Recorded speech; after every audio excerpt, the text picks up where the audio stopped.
Hola, ¿qué tal? Bienvenidos. Esto es Trascendi. Gracias por acompañarnos una vez más en una entrevista que estoy seguro va a darnos muchos satisfactores a todos. ¿Por qué? Porque usted sabe que en Humanitas lo que buscamos siempre son ejemplos de vida. Y hoy, a pesar de que vamos a hablar del lado opuesto, que es la muerte, también podemos aprender mucho de cómo aprender a vivir. Y para esto, vamos a tener una charla con una persona que no necesita mayor presentación. Gaby Pérez Islas. Ella es tanatóloga, es escritora. Es una persona que ha dedicado su vida a ayudar a muchos más. A encontrar consuelo, a encontrar alivio a su dolor. Yo le recomiendo que se quede con nosotros porque estoy seguro que va a ser muy importante en su vida. Gracias. Gaby, muchas gracias antes que nada por recibirnos. Por fin se nos hace tener esta entrevista contigo. Muchas gracias por tenernos un espacio aquí, este estudio que has formado, maravilloso, dentro de tu propio consultorio, en donde se respira mucha vitalidad, se respira vida. Y esto no es fácil, dado a lo que te dedicas. Me gusta que lo digas porque las personas que vienen aquí en busca de consuelo llegan con el corazón roto. Y lo que menos quieren o de lo que vienen hartos es de encontrar un consultorio médico frío en el que haya que llenar una ficha o haya una secretaria que los reciba y que todo sea como mecánico. Aquí llegan a la sala de mi segunda casa, porque paso creo que más horas aquí que en la propia, y que está decorado y cada detalle que hay aquí está lleno de cariño, como bien lo notabas, hay una historia, no hay nada que esté aquí por casualidad y bueno, está puesto con todo mi cariño para que las personas que vengan encuentren lo que es el lema de la tanatología, que es consolar siempre, aliviar a veces y dañar nunca. Eso es lo que busco.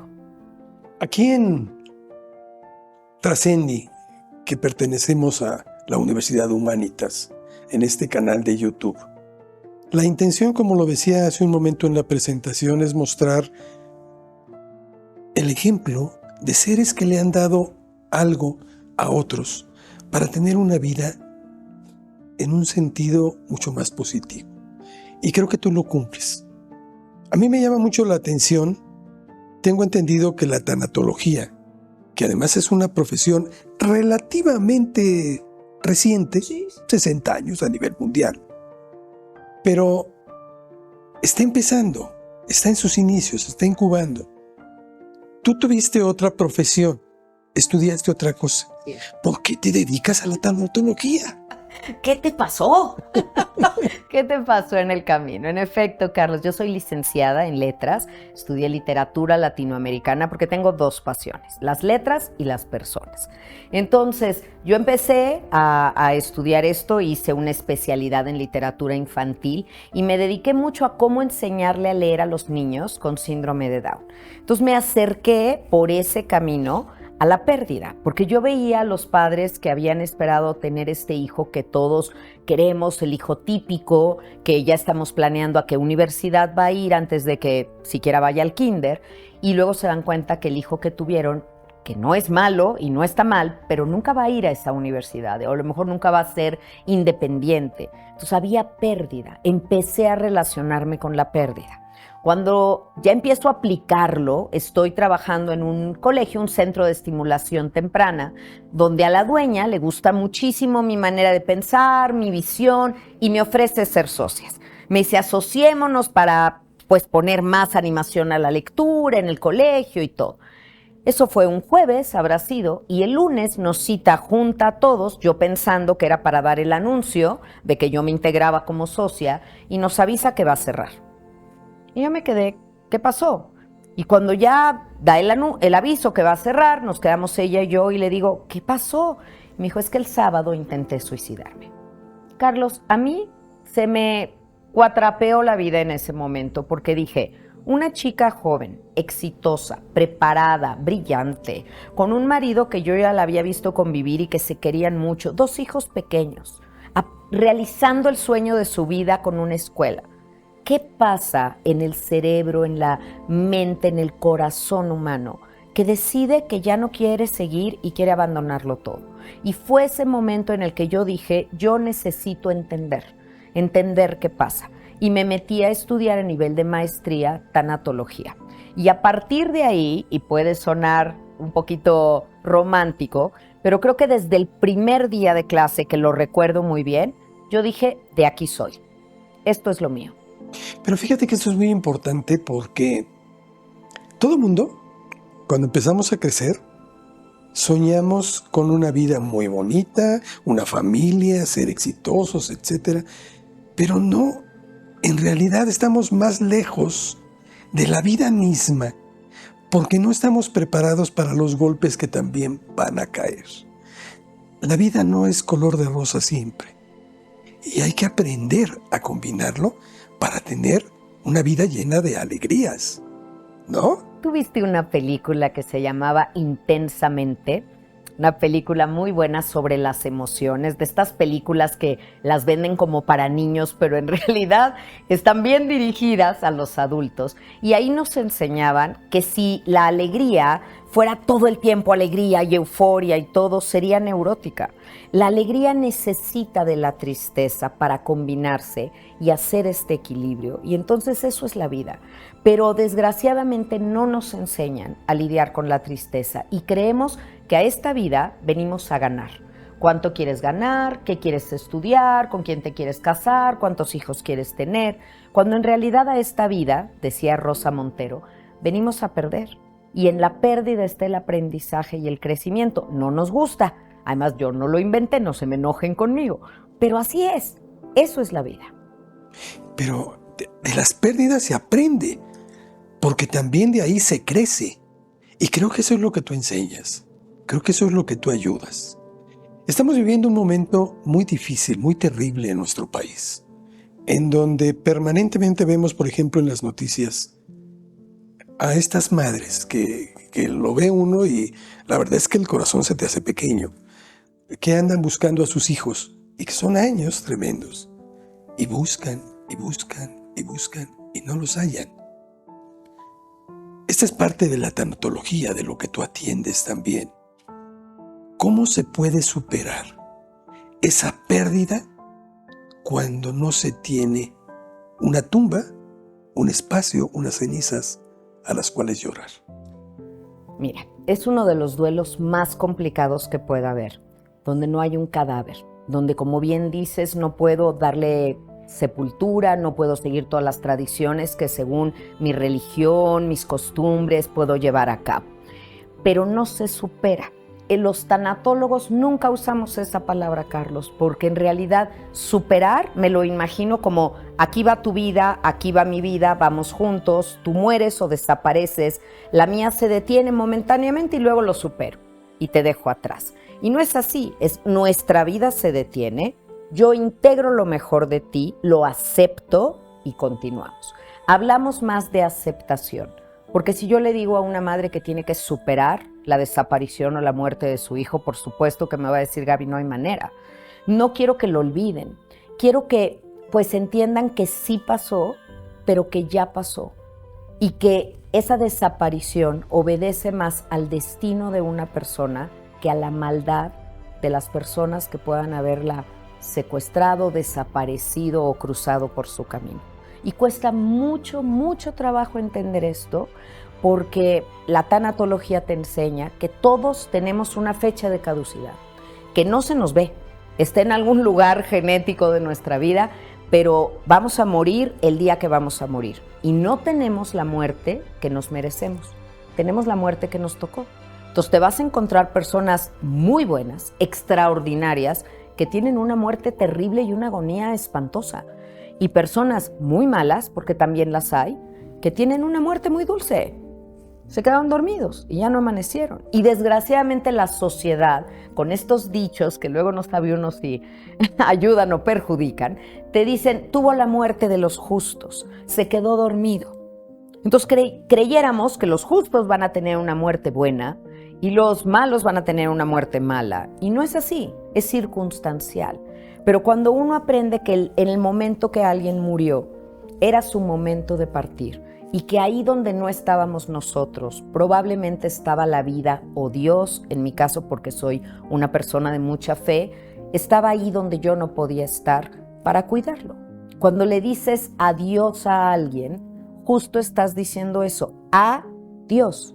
Te dejo con Dios, a que Dios te cuide porque yo ya no puedo hacerlo. Es muy duro, muy, muy duro. Y que llegó su momento. Pero después de todo, el que se fue, se fue. Y para quienes tenemos alguna creencia, pues puede ser que pensemos en algún destino. Eso ya dependerá de cada uno para esa persona. Pero a final de cuentas hay alguien que se queda. Hay una frase tuya, un concepto, que de veras me pegó muy hondo. Porque tú dices, lo triste es cuando hay un cuerpo y dos muertos. Porque es la persona que está muerta en vida, porque no deja el recuerdo y se martiriza con esa misma pérdida.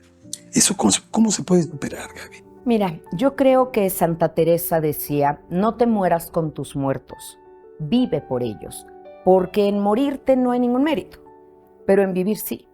Entonces, yo tengo que, a pesar de mi dolor, no gracias a que tengo todo, sino a pesar de salir adelante en la vida y honrarte y ser la persona que tú amabas que yo fuera, porque esa es la prueba de amor. Cuando yo digo, yo sin ti no puedo vivir, eso no es amor, se llama codependencia. Es un amor baratito, perdón, pero así es. Me encantaba vivir contigo, me encantaba tenerte en mi vida y estar a tu lado, pero hoy que no estás, yo puedo continuar con mi vida. Y déjame, por favor, en absoluto respeto para quien ha vivido un caso así de desaparición, decir que entiendo perfectamente que no es tan fácil, que creemos que alguien cortó arteramente la vida de una persona. Los malos, las balas, las bandas, lo que sea, no son más que objetos del destino para poder llevarse a cabo. Ellos no deciden quién vive y quién muere, aunque aparentemente sea así. De verdad, yo creo que hay que volvernos más profundos en lo profundo para entender los tiempos tan difíciles que vivimos, porque si hay una pérdida antinatural, es el secuestro o la desaparición. Esa es antinatural, porque la muerte es natural, pero la maldad en el ser humano es terrible. Y para eso, uno de mis libros se llama Elige no tener miedo, y es el libro que yo les pediría a todos los que han tenido algo que son como las grandes ligas de la tanatología, las mayores pérdidas. Yo les recomendaría que lean Elige no tener miedo, porque ahí en muchas más páginas que esta conversación abordo ese tema, no de una manera fría con cifras y cálculos, porque nadie de nuestros seres queridos pasa a formar parte de una dolorosa cifra. Es tu hijo, es tu marido, es tu padre, es tu hermano, y eso duele, ¿no? Entonces, bueno, pues ahí la recomendación de la lectura. Gaby, todo pueblo tiene una forma diferente de ver la muerte. En el caso particular de México, aquí yo creo que a veces es por está mal entendido esto, pero como que nos burlamos de la muerte. Yo creo que en el fondo tenemos un profundo temor a la misma, pero en fin, hacemos caricaturas, le hacemos el día de los muertos, llevan en recuerdos. La hacemos pan de dulce y la sopeamos en chocolate. Los huesitos y todo esto. Y le regalamos a los niños calaveras, cosa que otras culturas dicen, ¡ay! ¿Le estás deseando la muerte o qué? No. ¿Qué significa en realidad la muerte para el mexicano? Tenemos una relación con la muerte. La muerte, allá, la muerte. Con esa puedo muy bien. Con mi muerte, con la muerte que llega a tocar a la puerta de mi casa, con esa no puedo. Entonces, yo quiero controlar la muerte y por eso hago chistes, hago bromas, porque mientras yo la tenga en un corrido, mientras yo la tenga en una calavera o la vista de Calandria, pues entonces estoy muy a gusto. Pero cuando la muerte llega a mi familia, a mi persona, ahí sí ya no sé qué hacer. México es un país no didáctico con respecto a los duelos, de mucha tradición y mucha cultura con respecto a la muerte, mucho homenaje. Si tuviéramos la mitad de la devoción que tenemos para los muertos, la tuviéramos para con los vivos, otra cosa sería. Se acabaría la violencia intrafamiliar, pero somos más buenos con los muertos porque nos arrepentimos, ¿no? De cómo los tratamos. Entonces ahora sí ven al altar, yo aquí te dejo tu tequilita, pero ¿cómo peleaba yo contigo cuando tomabas tu tequilita aquí en vida? Ahí sí ya no me era tan agradable, ¿no? Entonces tenemos una tradición riquísima, una cultura, de verdad una cosmovisión desde los primeros pueblos que nos habitaron sobre el Mictlán, que no era un infierno y no era nada malo, era simplemente el mundo de los muertos, donde habitaban sus almas. Y bueno, luego ya vino todo este sincretismo con el cristianismo, y ya empezar a ver, bueno, pues sí, ya los muertos y el infierno y el cielo, y empezó a hacerse esta combinación tan hermosa. Pero en realidad a nosotros nos asusta tanto la muerte como a todos los demás pueblos, o casi todos los demás, y sabemos muy poco cómo lidiar con ella, muy poco. ¿Hay alguna forma de prepararnos? Porque la verdad es que no sabemos ni vivir, menos morir. Qué bueno que lo dices así. Mira, no hay vacuna contra el dolor. Si estás aquí de negociador tratando de decirme, a ver, Gaby, pásame, ¿qué se puede hacer? Te tengo noticias, no hay vacuna contra el dolor, pero sí, aunque nunca estemos preparados para la muerte de nuestros padres, mucho menos de un hijo, de un hermano, sí estamos formados. Todo lo que hemos vivido en la vida nos va formando de alguna manera para cuando tenemos que enfrentar el dolor. Entonces, hay que confiar en nuestra naturaleza porque uno sobrevive la muerte de un ser querido. Esa es una verdad categórica. Y eso va a suceder. ¿Cuántas personas conoces hoy internas en un hospital psiquiátrico porque perdieron a un ser querido? Bueno. Yo ninguno. Y me dedico a esto. Porque uno puede. Uno puede. Nuestros abuelos nos lo enseñaron al perder a sus padres, nuestros padres nos lo enseñaron, nosotros se lo enseñaremos a los hijos. Solo es el cómo, Carlos. ¿Cómo lo hago para no quedarme amargado, para no quedarme triste, para no apagarme, para entender, como decía mi frase que te llamó la atención, que no puede haber un cadáver y dos muertos, que yo sigo vivo y que vivir no es una traición al amor que yo tengo por ti. Vivir es un homenaje. Llegamos a un tema que hace un rato que estabas tú tocando y que entiendo fue algo de lo que te derivó a estudiar la tanatología, que es el suicidio. En este caso de una persona cercana, por amistad o por lo que fuera.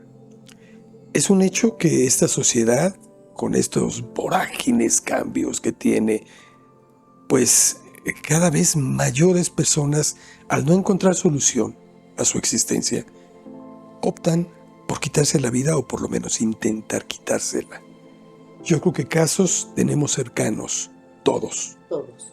¿Qué podemos hacer para poder ayudar a esas personas? Porque también creo que tú has escrito al respecto. Claro. En Elige no tener miedo, uno de los temas es el suicidio, porque hay que hablar sobre las verdades del suicidio. Mira, cuando yo terminé de estudiar esta maestría en tanatología, después hice varias especialidades, entre ellas la de suicidología, que algunas personas ni siquiera saben que existe. Y ese es el punto, dar a conocer que esto existe, porque las personas que están teniendo una ideación suicida, están pensando en quitarse la vida, y a lo mejor van a un psiquiatra, y el psiquiatra va a hacer una terapia larga que empiece a revisar vida, hay gente que van a un psicoanálisis y esto toma años, no están atendiendo la crisis del momento, y se les pueden ir de las manos. Entonces, alguien que tiene una ideación suicida tiene que irse a hacer una valoración de riesgo suicida y después tratarse con un psiquiatra si necesita medicamento para la ansiedad, tomarlo y trabajar en terapia, además, su sentido de vida. Pero los familiares, Gaby. los familiares tenemos que poder detectar esto. Primero, como te digo, la información nos ayuda. Saber que existe la suicidología, en saber las alarmantes cifras que tenemos en nuestro país, en el mundo entero, pero en México las cifras son alarmantes. Acabo de venir de dar una conferencia de Durango. En Durango, en lo que iba del mes, había habido un suicidio diario. O sea, así te lo digo, de 1996 a la fecha, el suicidio se ha incrementado en un 200%. Es una cosa terrible. La pandemia no ayudó a la salud mental. El encierro, estos tiempos pospandémicos nos tienen de verdad con muy mala esperanza de la vida. Estamos desesperanzados, que es una palabrota en todos los sentidos. El suicida no se quiere morir, quiere dejar de vivir de la manera como está viviendo y no sabe cómo hacerlo. Y nosotros, esto es un tema de todos, por eso me encanta que me lo preguntes, porque la sociedad tenemos que decir, hay caminos y tenemos que sumarnos al 10 de septiembre con un moñito amarillo, que es el Día de Prevención al Suicidio, y tenemos que difundir la información de esto. Tenemos que decir clara y abiertamente que el suicidio no soluciona nada, acaba con las posibilidades, que nunca debemos de tomar una decisión definitiva basados en emociones temporales, que todo pasa, que todo es por ahora. Y para las familias, que son miles, que ya han tenido un suicidio en la familia, tampoco quiero que se culpen, tampoco quiero que digan, ¿cómo no me di cuenta? Yo hubiera hecho. A ver, hiciste lo mejor que pudiste, pero ahora entiende que hay que respetar al que se fue, aunque se equivocó, porque para mí el suicidio es un error. Soy totalmente sí a la vida. Se equivocó, pero no vas a dejar de querer a alguien que se equivoca. Tienes que respetarlo y tienes que seguirlo amando y tienes ahora tú que trabajar en la salud mental tuya y la del resto de la familia, porque el suicida abrió una puerta que los demás pueden en algún momento imitar. Supongo que todo sector no está exento de llegar a padecer esta depresión que lleve al suicidio, pero de acuerdo a las estadísticas con las que cuentas, hay un grupo por edad o de sexo que sea el más propenso a caer en esto. Sí, y es muy interesante. Mira, las mujeres lo intentan más, los hombres lo logran más, por el tipo de método que utilizan. Los hombres son más drásticos, no quieren fallar, pero hay más mujeres intentándolo. Los dos grupos de riesgo mayor son los jóvenes, y te estoy hablando que jóvenes a partir de 9 años, y se me estruja el corazón de decírtelo, el suicidio infantil es uno de los primeros deshonrosos lugares que tiene México en el mundo. A partir de los 9 años hasta los 21, por ahí, es un grupo de muchísimo riesgo, pero también los adultos mayores. Ya después de la jubilación, cuando empiezan a ver que a lo mejor van a estar en situación de calle, que no van a tener los medios para enfrentar una enfermedad, que están solos, que no hay un posible acceso a servicios de salud, y la desesperanza una vez más te lleva a decir, ya no quiero estar aquí, a fugarte de lo que es esta realidad. Por eso todos tenemos un papel en esto, ¿no? En dar a conocer que el suicidio no tiene nada de romántico, Nada, absolutamente nada de romántico. Romeo y Julieta era nada más una mujer. Por supuesto, ese era un enamoramiento. Si tú me hablas de amor, el amor siempre te invita a la vida, jamás te va a invitar a quitártela. ¿Hay algún proyecto de salud pública en México que por lo menos esté contemplando una situación de esta naturaleza? Mira, hay muchas iniciativas, pero sobre todo creo que hay mucho trabajo de manera privada. O sea, no unido al gobierno, sino cada vez estamos tratando todos los profesionistas de dar más a conocer información, de escribir libros al respecto, de tocar este tema, que es muy duro, pero tenemos que hablarlo. Lo que queremos es que en las familias se hable de esto, porque hay temas que no queremos tratar, porque creemos, Carlos, equivocadamente, que hablar de esto es ponerles ideas en la cabeza. Esas ideas ya están ahí, están en línea, están en internet, están en todos lados. Lo que tenemos que hacer es hablar de esto para relajar la tensión, para dar información fidedigna y para interesarnos. Yo no estoy de acuerdo en unos padres que dicen, no, yo no me meto en la vida de mis hijos porque eso es muy invasivo. No, métete, por favor métete y métete para bien y pregúntale si lo ves triste, si lo ves que trae 800 pulseras y nunca le puedes ver las muñecas, pregúntale si alguna vez se ha lastimado, si alguna vez ha intentado o ha pensado en quitarse la vida. ¿Cómo crees? ¿Cómo crees que le voy a preguntar eso? Créeme, quisiéramos hacer todos esa pregunta a tiempo. Los jóvenes tienen que sentirse vistos, queridos, escuchados. Los tatuajes están de moda, también hay que ver qué tipo de tatuaje. ¿Qué están homenajeando con esos tatuajes, no? Tengo un culto a la muerte, estoy más conectado a la muerte que a la vida. Es curioso, a mí como tanatóloga me llegan muchos muchachos que, oye Gaby, ¿cómo ves? Me quiero tatuar la fecha de muerte de mi papá. Y yo, ¿por qué quieres cargar su muerte? Si te quieres tatuar algo, ¿por qué no te tatúas su firma, su fecha de nacimiento, sus iniciales? ¿Por qué la fecha de muerte? ¿Por qué quiero llevar el dolor conmigo? Y además así me dicen, le pregunté al tatuador dónde duele más para que ahí me lo haga. ¿Por qué queremos eso? No, la persona que se fue no quiere nuestro dolor, quiere nuestra resiliencia, quiere nuestro esfuerzo. Eso es lo que hay que darle. Tocas un tema que es importantísimo, que es el dolor. Muchos dicen que hay que llegar muy profundo a él para poder salir adelante. Y yo creo que a veces son dosis permanentes de dolor las que te enfrentamos en la vida y que no es necesario llegar a tales niveles. ¿Esto cómo lo tratan? ¿Es posible aprender a salir del dolor en forma independiente? ¿Se necesita siempre la ayuda de un especialista? ¿Cómo tratar el dolor, Gaby? Yo creo, y a lo mejor es un autogol, pero yo no creo que siempre necesitemos de terapia a un especialista. Hay personas muy resilientes que les han pasado muchas cosas en la vida, que han tenido buenos ejemplos en la familia de cómo manejar el dolor. Creo que el problema es que tenemos prisa por salir del dolor. Entonces, como nos es incómodo, ay, ya, quítame esto. Las personas que vienen aquí a mi consultorio es, Gaby, ¿cómo cuánto dura el duelo por la muerte de una madre? Digo, mira, no me gusta dar recetas, pero no menos de 1 año y puede ser entre 1 o 2 años. Ay, ¿es lo menos? O sea, están negociando, me están regateando el tiempo de duelo. Tenemos prisa porque creemos que el dolor nos va a destruir, que ese dolor va a acabar con nosotros. Y no es así. El dolor es un maestro y el dolor viene a enseñarte muchas cosas. Entonces yo diría, quédate en el dolor hasta que estés listo para extraer todo el significado que tiene. Y después suéltalo. Suéltalo para seguir viviendo la vida con alegría, pero el dolor es una experiencia humana. Aquí a esta vida venimos a ser felices, desde luego, pero a vivir 3 experiencias humanas. El dolor, el sufrimiento y la muerte. Y nadie se va a escapar en toda su vida de tener estas 3 cosas.